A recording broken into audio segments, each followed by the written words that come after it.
Good evening, everyone. What a great looking audience. My name is Somesh Chablani, and as Willie said, I'm part of the District 83 OmniPro Speakers Bureau, and I have the privilege to introduce today's speaker. The mantra of tonight's speaker is build your arsenal, break the barriers, set up and dare to be the challenger, the initiator, and the change agent that you were meant to be. Margarita Estrada, Distinguished Toastmaster and Chair of the OmniPro Speakers Bureau of Toastmasters District 83, is a former panic attack sufferer turned into an inspirational speaker, a workshop leader, and a presentation mastery coach. I'll add my tweak here. She's also a great cheerleader. In 2018, she authored and published Vignettes of a Family Journey, a bilingual memoir that brings awareness of those not familiar with Alzheimer's and its effects on the family. As a sought-after Masters of Ceremonies, she is known for her ability to hold an audience and never let them go. Tonight, she will share with us all her 7-step method on how to become an effective Master of Ceremonies. So are you ready? Drum roll on your tables at home.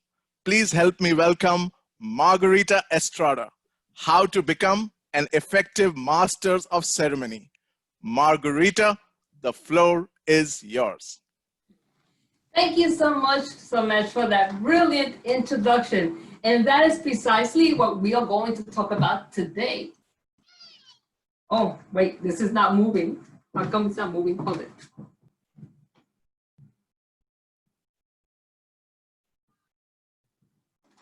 It's not.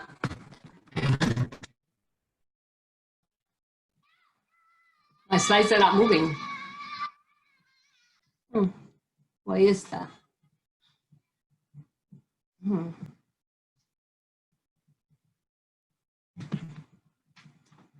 Let me go to stop share and then go in again, because I think that is something maybe. Oh, it's the technical difficulties, right? Well, we can hear you fine. There's no problem with the audio, Margarita. Yep. Okay, here we go. Yay, okay, let's get started. So today we're going to talk about how to be an effective Master of Ceremonies. What does it take? How do you deliver an introduction to add value to your audience? Most importantly, where have you seen a Master of Ceremonies being used? So I'd like you to go to the chat, and I'd like you to write events that you have gone to where a Master of Ceremonies is used. And so, Master, could you please mind the chat? Thank you. Sure, absolutely. Margarita, as a reminder, I will request everyone to put themselves on mute. Margarita, can you pull up your slides again? They're not visible at this time. Oh, they're not. Oh, sheesh.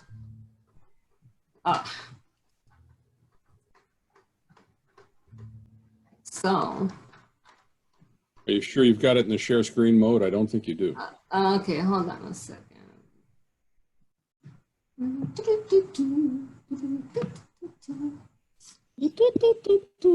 That is quite live. They're highlighting a lot of events of where a Master of Ceremonies is present. Somesh, do you want to read them out? Yeah, sure. I can do that. Okay. Thank you, Mario. Yes. Lot of great answers. Weddings, auction, Toastmaster meetings, TI club anniversary, company meetings, award ceremony, cultural events, birthdays, conference, introduction to a band in a party. I like these unique answers, seminars, and of course the common ones, conferences. There we go. So as you see, a Master of Ceremonies is used in all sorts of situations in life. So today we're going to learn 7 steps on how to become a Master of Ceremonies. Most importantly, how to write an introduction that goes from good to bam. So let's get started with personality, which is the first step. That goes without saying. In order to be an effective Master of Ceremonies, you must have personality. You must be a connector, somebody that knows how to touch the minds and hearts of the audience. And I know right away you're thinking of, oh my God, I can't do this. I am here to tell you that you can, and I am living proof. I didn't speak till I was 4 years old. From my youth to my teen and my adult years, I was a panic attack sufferer. And I am a true Toastmaster success story. First, as an Espanol, who helped me get rid of the panic attacks. And then at Impact 21, when I can honestly say I became a speaker. So all of these people that were behind me contribute to this personality that is in front of you today. So I know for a fact that personality can be developed. Let's look at step 2, care. But I know that when you see this picture, you are smiling if you see yourself in that picture. And that's the whole point. I want to create a relationship with you as your workshop leader. I want to know that you are paying attention. And if you're seeing yourself in that picture, you are smiling, right? Because you remember when that happened. As a master of ceremonies, your job is to care for the keynote speaker or workshop leader and the audience. You have to ensure that they have a relationship, right? That there's the experience behind it. In other words, your job is to care for the tone, the speed, and most importantly, the temperature of the event, so that by the end, by the time they meet, there is a symbiotic relationship for all concerned. And there is an opportunity for you. There might be an event planner in the audience that may say, wow, I love how she delivers that intro, or I love how he delivers that intro. And because of that, you may get dollars. So think about it. This could be an awesome opportunity for you too. Step 3 is research. Research is crucial. I have seen so many introductions that are outdated for years. Why? Because they really have not looked at it. Usually when I receive an introduction, if I don't know the person, I go through Google and I try to find out information about who they are and what they're about. This way, it gives me a 360 view as to who the keynote speaker or workshop leader is. So I'm going to give you, shall I say, a scenario. Let's assume that Willie Market, our district director, is going to speak to a firemen's association. And there's about 3,000 firemen in the audience. I look at Willie's introduction. There is nothing in it that relates to those firemen. I go through the research and I find out that when Willie was 21 years old, he saw a woman in distress with her child in a burning car. He runs to the burning car, and being the military guy he is, he gets them out of time before the car goes up in flames. He becomes a hometown hero. Now, don't you think that a story like that should definitely be part of that introduction? Don't you think that a story like that would really connect with the audience? And that's where research comes in. In fact, whenever you go to speak at an event, if you are a keynote speaker or workshop leader, you should really look at your introduction and see if you can add a statement that relates to that audience. Because if you don't, then you're disconnected from them. The research is crucial. Step 4 is writing.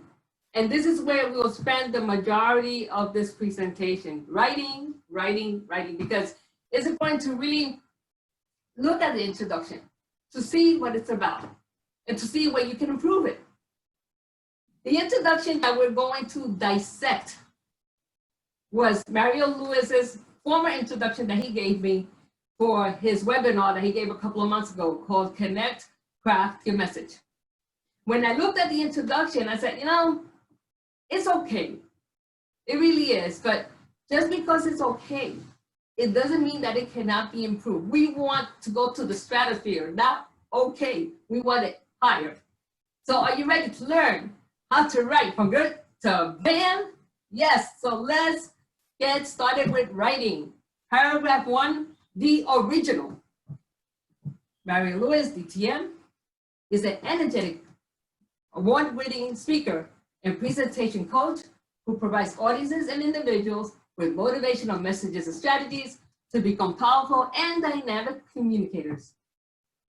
I'd like you to go to the chat and tell me how this paragraph can be improved. So Mesh, could you look at the chat as people write Absolutely. what they're saying? How Yes. this can be improved?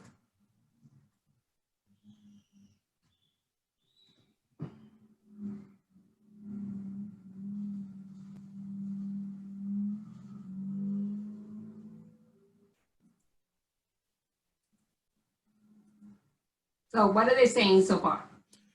Yeah, the chats are coming in.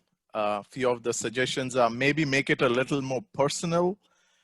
Where has he spoken in the past? Oh, good observation. Could it be about could be more about most anyone? Too wordy.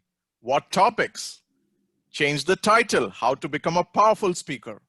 Maybe add his contact information. Oh, I love these. Linda says, what is DTM?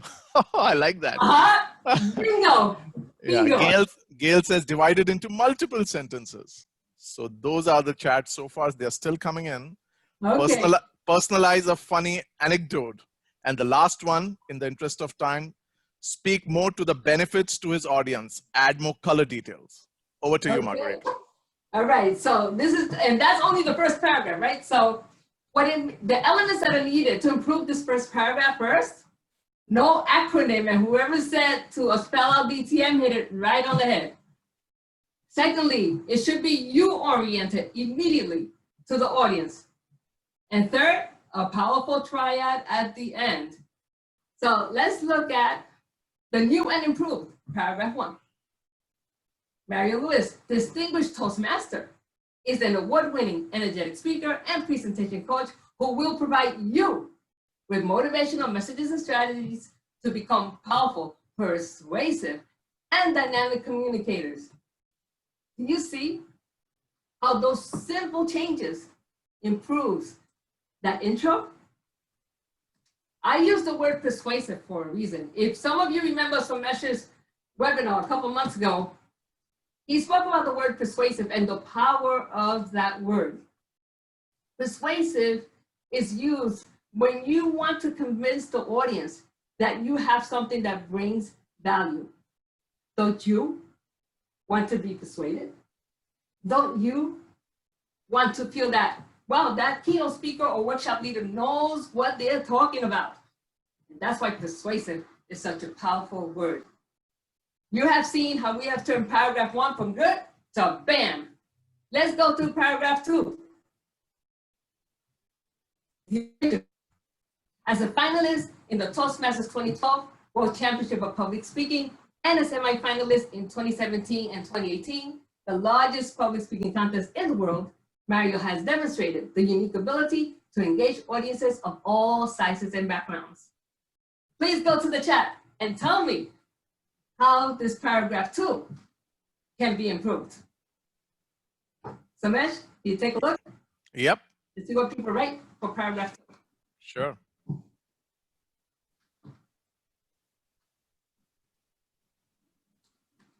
Give it 10 seconds and I'll start reading out. Okay.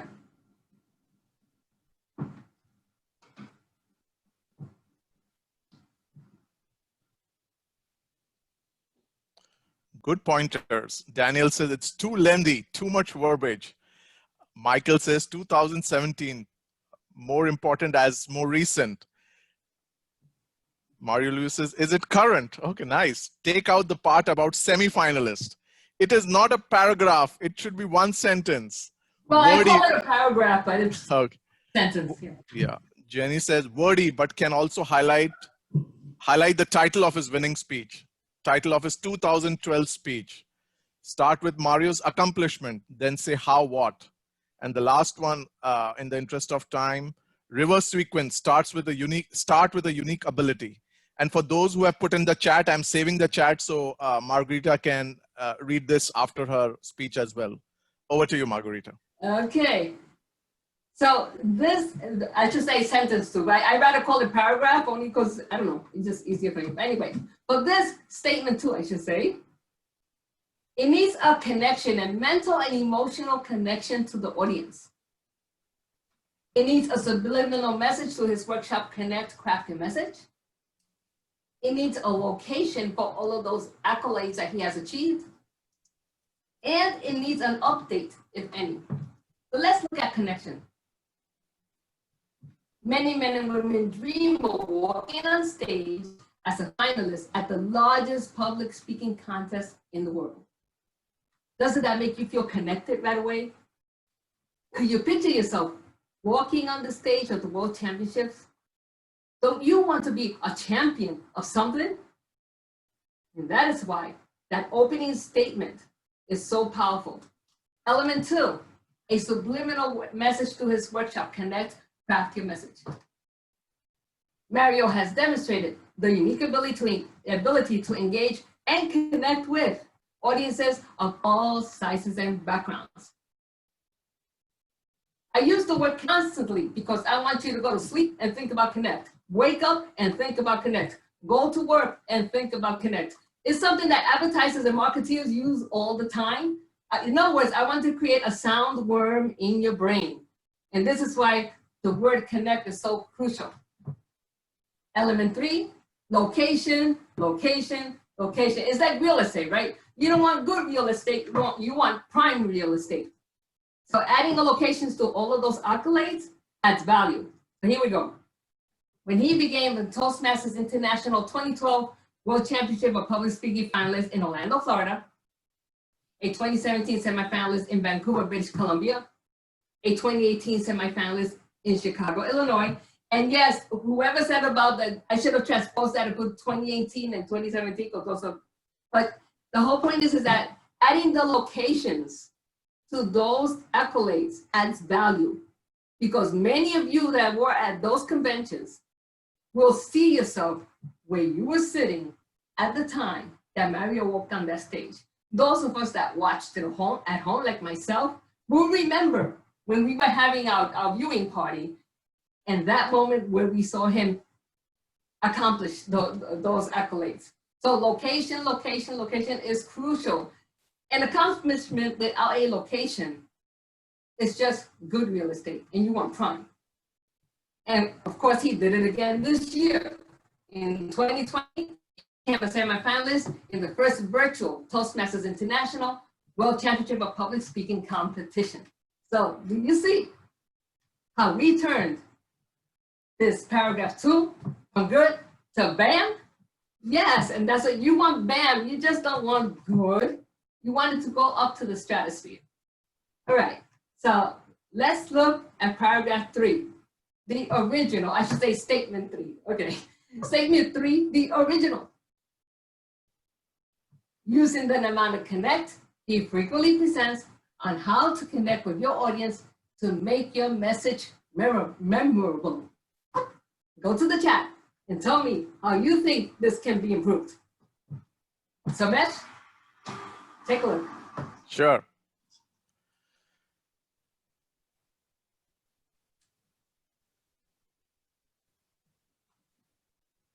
Give it 10 seconds more. Mm-hmm.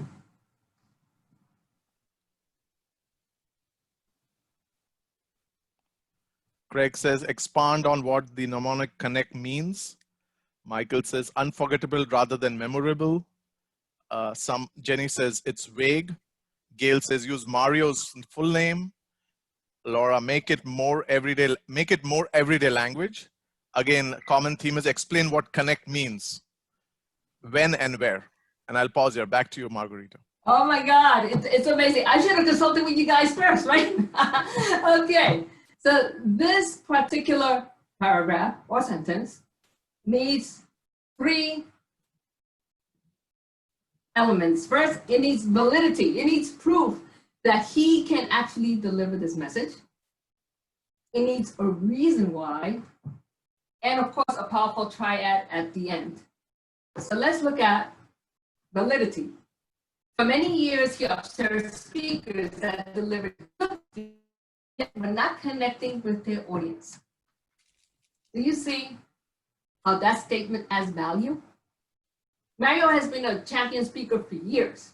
And I have a little trivia to tell you about Mario. So I've been coaching him for the World Championships. And I asked him, so how did you lose your Jamaican accent? And he said, well, I was in the debate team in high school. I won many awards in high school in the debate team. You see, he's been doing this for quite some time. And this statement gives it validity. And the reason? Because he saw the need, he created the Connect framework. Now, the Connect framework is a book that's coming out in August or September of next year. No pressure, Mario. Remember, by next year, he will be completing that book, and I can't wait to see it.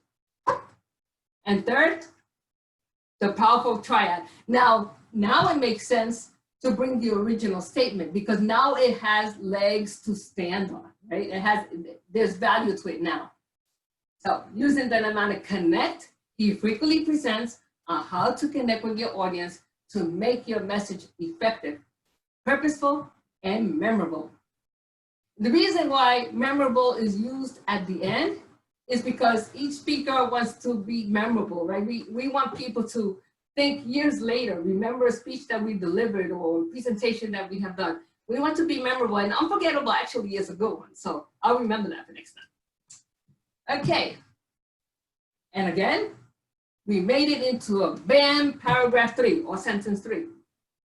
Let's look at paragraph 4, the original. So now we're getting to the closing of the introduction. So now is when we start building up the temperature. Let's look at the original. Today, Mario is going to drill down deeper and deliver a high-powered workshop on the first C in Connect, how to craft your message. You will learn 7 simple steps to craft your speech so you can begin to make your messages memorable. Please go to the chat and tell me how you think this can be improved. And there's one already that is staring in your face if you look closely. Right, we'll give it 10 seconds Mm-hmm. for chats to come in. Gives me a chance to drink water.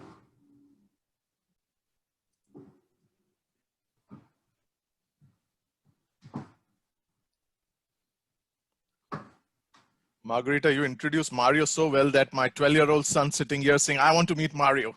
Who's he? He's listening. And that's the point. That's exactly the point. Yeah. Okay, so the chat, Denise says, end with a powerful triad.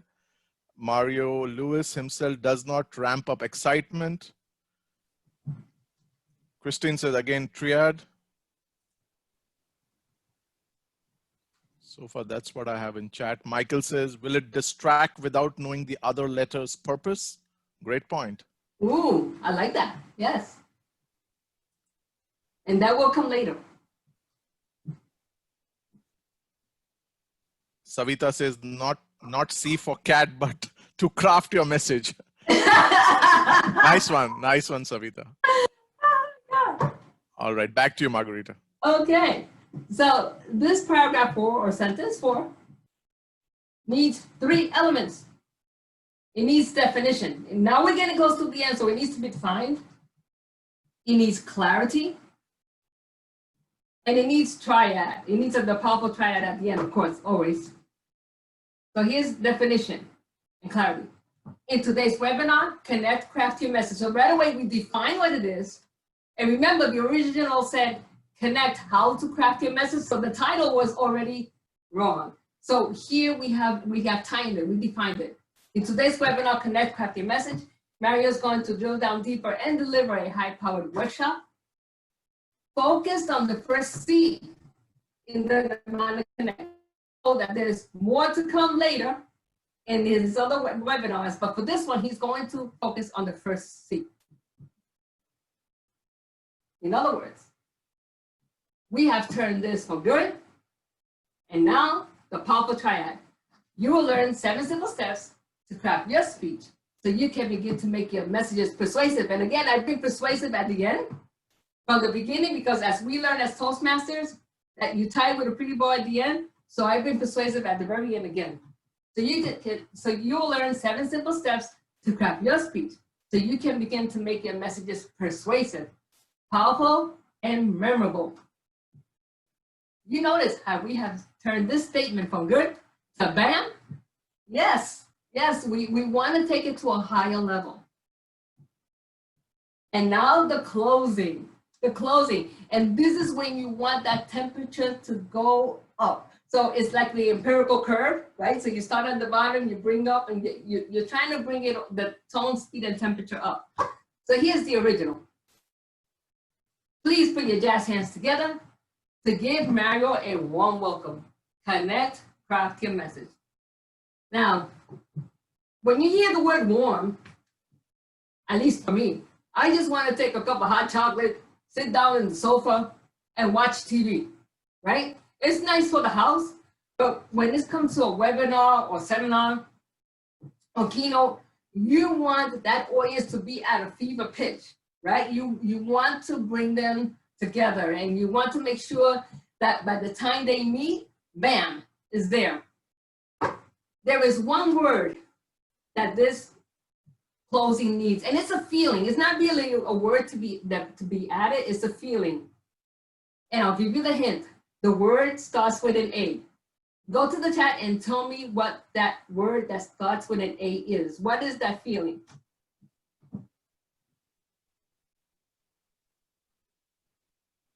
Okay, let's give it 10 seconds. Folks are typing. It starts with an A, and it's a feeling that it needs.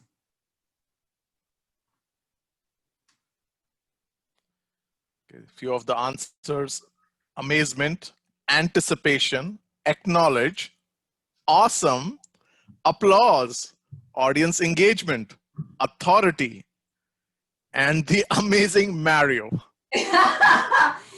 When the magic word is This is really a creative audience. anticipation. And those of you that grew up with the ketchup know what I'm talking about. Anticipation, that's what it means, right? Because now that you know everything about him, so now there has to be anticipation. So here we go. Are you ready? So then you bring it up. Are you ready? Again. And the reason why I say it twice is because, especially for a virtual audience, those people who are on the other side of the camera that are having coffee, having wine, having pistachio nuts, playing with their kids, or telling their kids to go to bed, you want to make sure that they're paying attention to you. So you repeat it twice. Are you ready? Are you ready? And you bring it up. Please put your jazz hands together and you hold it. And help me welcome Mario Lewis. Connect, craft your message. And then you end it with, it's all yours, Mario. So do you see how we turn this closing from good to bam? Yes, from good to bam, because you want that audience at a fever pitch. So now let's try for a little honesty. Now, I couldn't find a picture of myself like that, so I figured I'd get somebody that looks like my sister, that's pretty close to me. I think I did a good job. But anyway, it's time for a little honesty.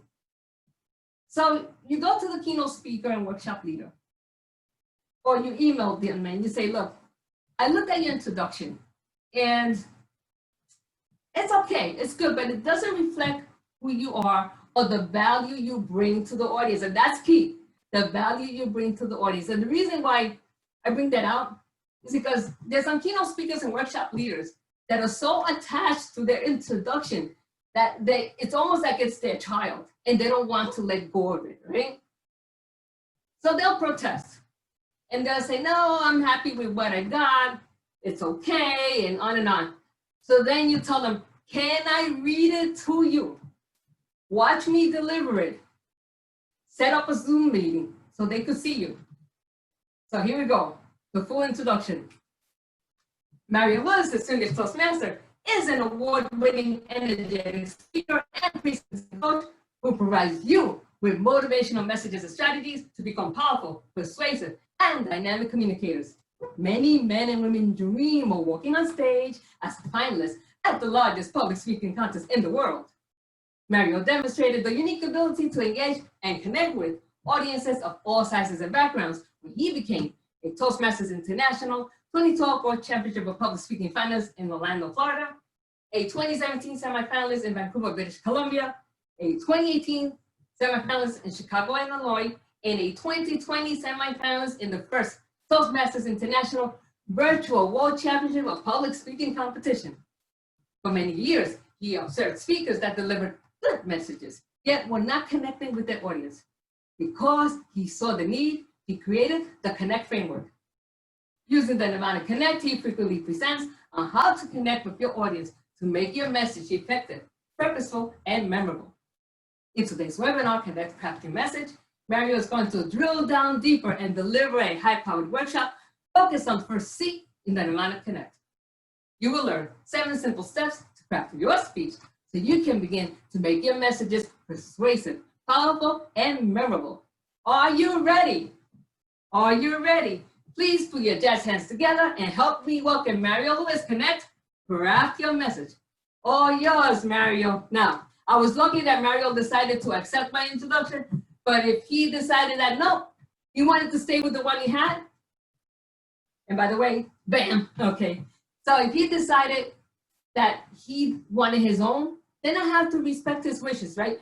You are there as a master of ceremonies to do a job, to deliver with respect, right? In Toastmasters, we have, integrity, respect, service, and excellence, and that's in every facet in life.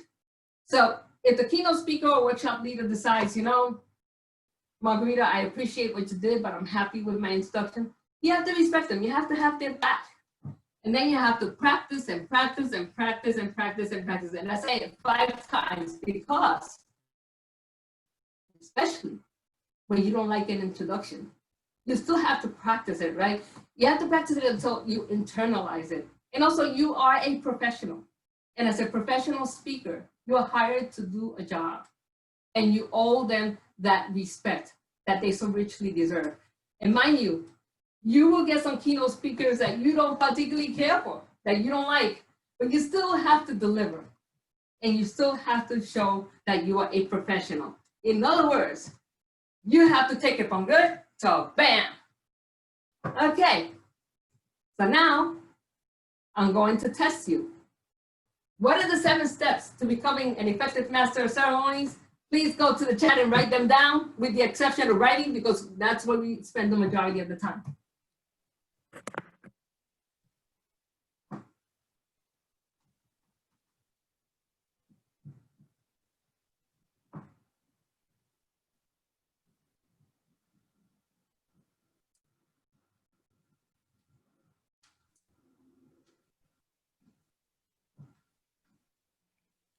Margarita, I must say, this is a fully engaged audience. You're getting all the right answers. This is awesome. Okay, so first step, personality. And again, like I said before, personality can be developed. So don't think that just because you lack confidence now, doesn't mean that you're gonna lack confidence a year from now, or 6 months, or 3 months from now. Secondly, you must care for the keynote speaker and workshop leader and the audience that they are about to address. Step 3, research. Extremely important. Remember Willie Marcus' story and how he rescued that woman from the burning car, right? Research. 4th, of course, is writing. That's where I spent the majority of the time. 5th step is honesty. And 6th is practice. So those are the steps that will take you to be not just a good, effective, good master of ceremonies, and practice. How can I forget? So those are the steps that will take you from good to a band master of ceremonies. So now, tell me what you want to know. Write your questions in the chat. Yeah, Margarita, before the questions start coming in, few of our members joined a bit late, and their one question is, could you again explain the triad concept? Oh, the triad, okay, the powerful triad. Now, I want to emphasize that not all introductions need a powerful triad, but I think that because we think in thirds, if you go to an art gallery, right, if you take an art class, we think in thirds. For some reason, after thirds, somehow we lose it mentally. So by using a powerful triad, you are building up the momentum. when you use only two powerful words at the end, it doesn't have momentum. But when you have that triad, it builds the momentum. It brings it up.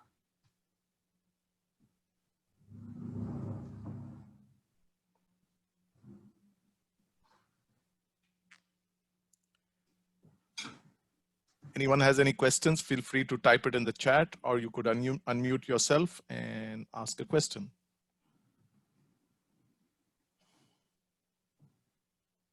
Okay, a question from Mario. What are the other terms in Connect? Or could you expand the mnemonic Connect?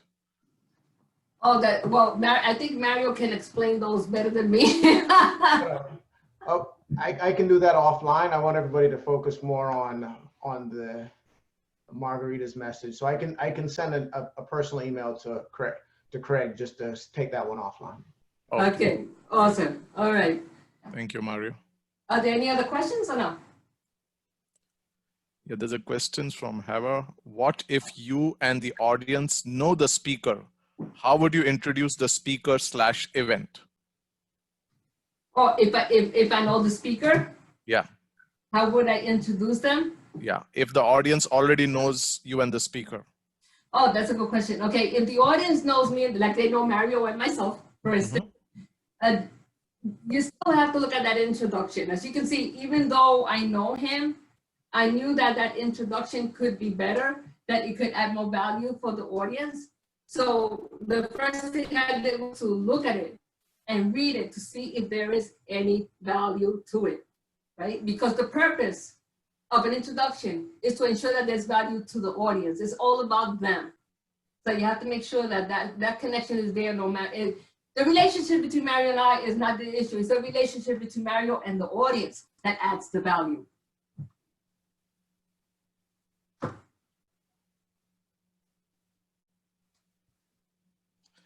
Another question from Jenny. What is the appropriate length of time for an introduction? Does it depend on the event? Yes, it does. It depends on the event or the tone and the feel of the event. Yes, for example, usually for conferences like this one, I timed it at maybe like a minute and a half, roughly when I timed it for the delivery. But it depends the accolades that the person has achieved, the type of audience. Let's say that it is a pharmaceutical firm, you know, that those very learned people, they expect a little bit more. So they tend to be a little bit more lengthy, but that doesn't mean that they cannot be, have a little humor about the person or have some fun facts about them, right? So yes, it all depends on the fun fact. Okay, so I'll talk about an event that I did a master ceremonies for that. It was a repass, right? Somebody had passed away. So that I knew some humorous facts about the person. And so I asked several relatives of the person, but what can you tell me about this person? How do they want to be remembered? And I was able to do that introduction based on what the relatives told me and friends and based on what I knew. So it all depends on the situation. You do want to be sensitive with the audience. That's really, really important. Like like we always learn, right? Know your audience. And even if you have never met the audience, you know the type of venue that you're going to speak at, right? Find out the logistics of where you're going to be. Find out about the lighting because that will reflect how you will look like. Find out the audio visual team. Make sure that you know your audio visual team when you go, because all of that will reflect on the introduction. Thank you, Margarita. We have two more. Ali Zanet, I hope I pronounced your name correct. In the research part or the research area, what is the best way to do it? Essentially what she's asking, how do you do the research? Okay, so this is a good question. It depends the person. If it's a pharmaceutical firm or scientist or that kind of level, my recommendation is to go to Google Scholar. Google Scholar has excellent papers. You know, they have white papers, they have good facts and information. Because in those circumstances, you have to use some factual information, and Google Scholar is a good resource for that. For anybody else, Google is the way to, regular Google, not Google Scholar, but regular Google is the way to go. You will find out information. Also, if you happen to know people that work in that particular firm, you can ask them, find it, or get a feel, you know, like who is this person? What are they like? What did they accomplish? Did they do anything in their hometown? In other words, did they volunteer for food pantry? Do they teach young girls and boys? Do they tutor? Like, because all those human factors are what make an introduction powerful. So it all depends on who the person is, what they're about, and what they bring to the table. And based on that, then you start doing your research. And it's good to also to ask the person, well, how do you feel about this introduction? Are you happy with it? Do you feel it reflects who you really are? It's important, because what happens is with some keynote speakers and workshop leaders, that introduction has been with them for years. And they haven't even asked themselves, does this reflect me now? Right? Does this reflect me now? I've seen introductions from that no longer exists, right? So you have to put up what it reflects right now. Yeah, great. Thank you, Margarita. There are 2-3 more questions. Before I jump to the questions, I have been getting private messages as well on the chat saying, great session, good insights. I would like to be an MC.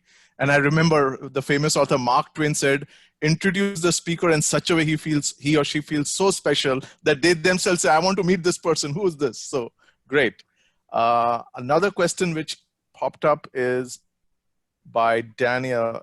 If you're using Google Scholar, would you cite your sources? Definitely.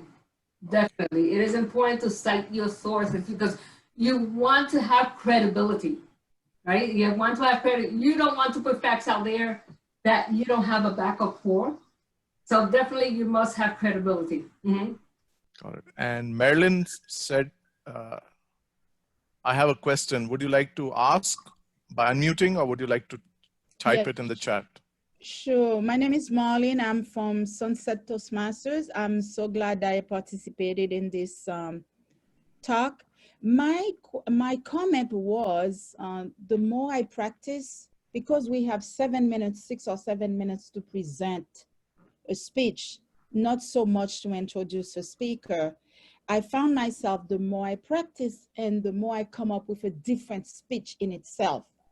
So I said to myself, I'm going to stop practicing, and I know already I have a framework. I'm going to have 3 points, and I go from there. Is this a way to go about, you know, presenting a speaker or introducing a speaker or being a master of ceremony? Well, if you really, that works if you really know the person. If you really know the person and you're familiar with who they are, what they're about, then by all means, I've done introductions where I've internalized it to the point that even if I don't look at the paper, I already know what I'm going to say. And even if I try to practice an introduction, they say backwards, forwards, from the center, so that this way, if I go through a brain freeze, I still recover. So this is where practice comes in handy, because I would say practice that introduction the way it is. Practice it backwards, practice it forward, practice it from the middle. Okay, great. Brain freeze, and it does happen, it has happened to me, but I've been able to recover because I practice it so well that it becomes a part of me. Okay. So definitely practice, you can do it the way you said it with the 3 bullet points, but I would say practice it first. Once you practice it, put the paper on the side and do your thing. Okay, thank you. You're welcome. Great. Laura has a question. What are other tips to being a great MC? Okay, other tips to being a great MC that I would say is to speak with heart. Because regardless of who you're introducing, whether the keynote speaker or not, there's a humanity to them, right? So when you speak to the audience with that humanity factor in mind and heart, then it comes through. So I would say definitely look at that humanity, speak from the heart. Definitely practice, but then speak from the heart, because the heart is the one that connects to that audience. With the heart, you bring value to the audience, right? Not so much with the head, but this is what speaks to the audience. I would say definitely speak with heart. Definitely know the room that you're going to speak at, like I mentioned before. In fact, if you can get there earlier, if it's an in-person venue, if you could get there earlier, walk around, get the feel, get the spirit of the room. Every room has a vibe, right? I really believe that every room has a vibe. If you get there earlier and you walk around and you feel the vibe, also work the room, definitely. You know, speak to people, find out what they're thinking even before you go up to speak. So this way, by the time you get up, you're ready. If it's in a virtual environment and you still want to know your audience, well, this is where the person who is keeping those emails comes in handy. So you find out who those people are, where they're coming from, what they are about, and all of these, what professions do they have? So that this way, you get the feel of that room. So when you deliver that introduction, you're ready for it, right? You're ready to get up to speak with heart, speak with conviction. That's what I would say. Margarita, there's a follow-up question. You sort of touched upon the answers, but I'll spell it out anyway. Sure. The introduction is important. What about other aspects of being an MC? Other, such as, could they clarify that question for me, please? Chinor, if you're on the call, do you want to unmute and elaborate on your question? Yes, I would like to. So this way I can help her.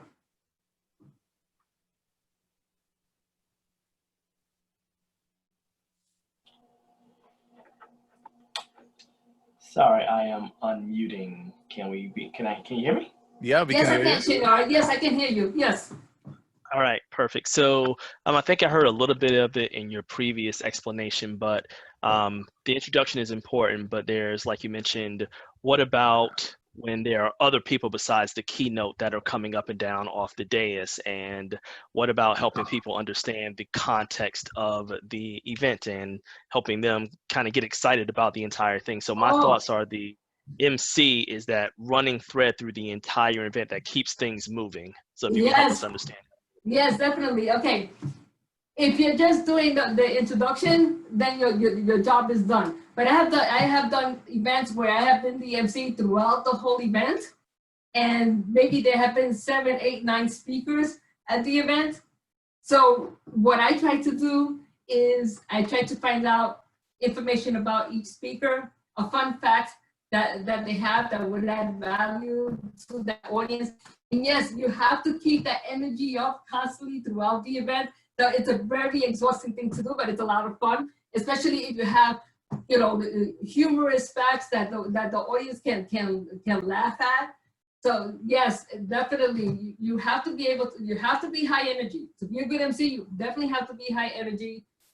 You have to have some, if there's a, let's say there's a group in the dais that you're going to, like when you go to the in Washington, D.C., you see how when you do the press conferences, right? When President Obama used to do the press conferences, and you know, they would talk about each speaker, and the MC would always try to say something humorous about each person, or something, maybe a fact that they have with the president that was very funny. So definitely humor plays a big part in being an excellent master of ceremonies. You have to connect with that audience constantly because it's throughout the whole event. And you have to definitely be high energy. Yeah, thank you, Margarita. A few folks have also typed in the chat, high energy, be enthusiastic. Sean has put transitions, humor, pacing, etc. Yes. All aspects. Yes. Laura has a question, and actually, Margarita, I had the same question. Yes. What should you do, or what is the technique if someone tries to monopolize the floor? Like Jim Carrey, you know, when an interviewer interviews Jim Carrey, he just overtakes the whole interview. He controls the conversation. What are techniques to make sure, you know, you are in control? Wow, that's a very good question. I came into one situation like that, where someone just came and tried to take complete control of the event.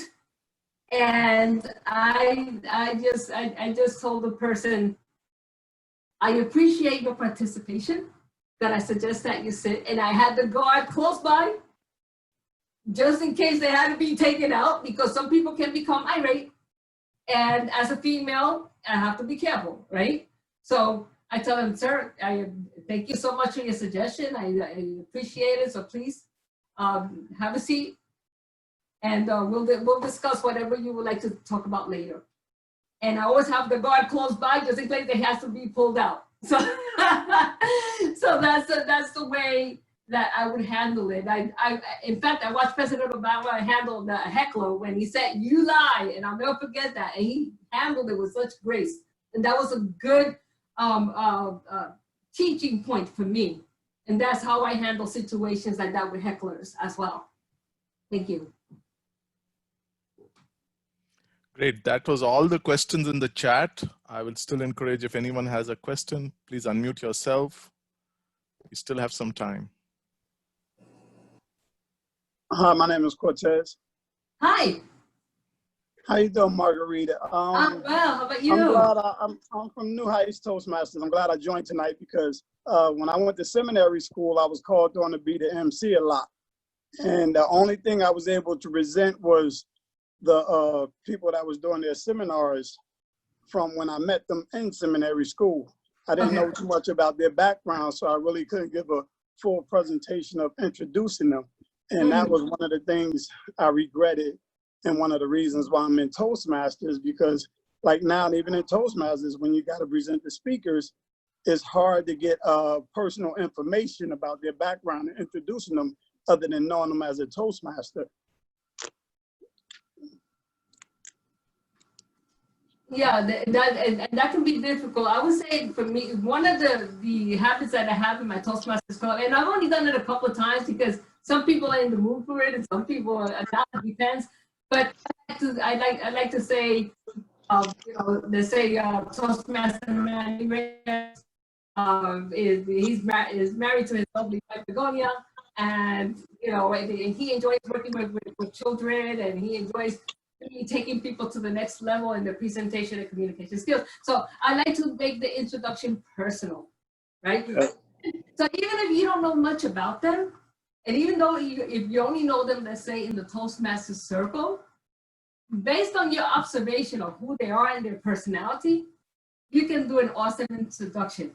If anything, you can even ask them, you can say, you know, ask them a few questions like, what do you enjoy? What's your favorite color? You know, try to get little tidbits about each person, and, Yes. and use that as your introduction. So you still can put together, even if it's a mini introduction, but try to find out a statement. You don't have to get too personal, you know, just ask them things, you know, what do you enjoy? Do you like to play tennis? Do you like to play with kids? Do you love animals? What's your favorite color? Do you like humor? So all of these things, that you start building up a little arsenal, so that when you interview them, or I should say when you introduce them, then you have something to fall back on. Thank you. You're welcome. Can you please tell me more what do you mean by an introduction? Okay, the introduction is this. So Mario gave me his introduction, the original introduction. I took a look at it. I felt that it did not define who he really was. And I broke it down and I added and subtracted a couple of things so that by the end, it reflected who he was and the value he brings to the audience. And that's what an introduction is. As a person who is a master of ceremonies, whether you are a master of ceremonies for maybe 2 to 3 minutes, right? When you're introducing a keynote speaker or workshop leader, or whether you are a master of ceremonies for the whole event, which I have done, where it has lasted, let's say, like 2 hours or so, you still have to look at that. You know, you still have to consider, you know, who they are, what they're about, and the value that they bring. So introduction means like I'm introducing myself to people. Correct. You can introduce yourself. Yeah. Yes, you can introduce yourself. You know, my name is Timothy Kerr. I am very passionate about public speaking because I like to add value to my audience. And, you know, yeah, so you can introduce yourself. Yeah, I'm in public speaking too. I also belong to New Heights Toastmasters. Excellent. This is awesome. Yeah, and I've given a lot of speeches. Very good. Yeah. Very And good. can you give me more information about what do you mean by crafting your message? Oh, that's what we just did. So crafting your message means that you look at the whole message and you see where you look at the whole introduction and you see whether it adds value to the audience. And that's the key. Whether it adds value to the audience. That's what it's meant by crafting your message. Mm-hmm. Yeah, and Margarita, we are right at the top of the hour. Okay. Tim, if you have more questions, you can connect with Margarita offline. One last question is, do you think it is effective for an MC to have a theme, like we have themes in our Toastmaster meetings? Oh, yes. No doubt about it. It's important. In fact, it's important to have a team because what if you get sick as a master of ceremonies? What if you are called in an emergency situation and you have to hop on a plane and go to see situations that can happen? That it's important definitely to have somebody who can back you up in case an emergency comes up and you cannot be there. In fact, I saw this not in an event that I had emceed at, but I saw this happen in another event that I went. I went to a conference and there was someone that became ill. But luckily that person had a backup, so the other person took over and they were able to go and take care of business. So they definitely have a team. Mm-hmm.